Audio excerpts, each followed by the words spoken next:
ఉమ్మడి పశ్చిమ గోదావరి జిల్లా స్వయంభూ శ్రీ మధ్య ఆంజనేయ స్వామి ఆలయం వద్ద తెల్లవారుజామున ఆలయ అర్చకులు స్వామివారికి ప్రభాత సేవ అలాగే నిత్యార్చ పూజలు నిర్వహించారు. ఇక అనంతరం స్వామివారు ప్రత్యేక అలంకరణలతో భక్తులకు దర్శనమిచ్చారు. స్వామివారికి ప్రీతికరమైన మంగళవారం కావడంతో పెద్ద సంఖ్యలో భక్తులు బారులు తీరి స్వామివారిని దర్శించుకున్నారు. ఆలయం చుట్టూ 108 ప్రదక్షిణలు చేసి మొక్కులు చెల్లించుకున్నారు. శ్రీ స్వామివారి ఆలయం ఇక హనుమన్నామ స్మరణతో మారుమోగింది. మంగళవారం ఆలయం వద్ద గుడిపాడు గ్రామానికి చెందిన రామతులసి భజన సమాజం వారు హనుమాన్ చాలీసా పారాయణం చేశారు. మంగళవారం మధ్యాహ్నం వరకు దేవస్థానంకు వివిధ సేవలు విరాళాల ద్వారా 1,67,297 రూపాయలు సమకూరింది.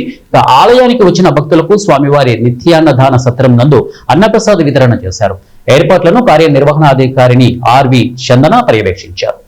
గంగారెడ్డి మండలం ఏలూరు జిల్లా ఆంధ్రప్రదేశ్.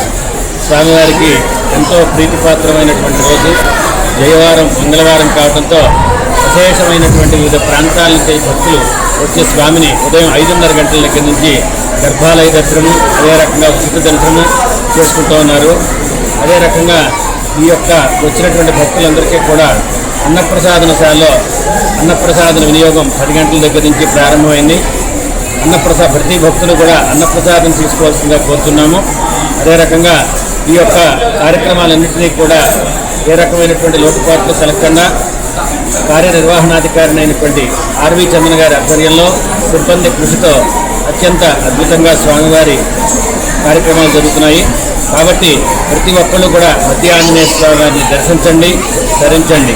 ప్రతి ఆదివారము జరిగేటటువంటి హనుమద్ హోమ కార్యక్రమంలో పాల్గొనండి.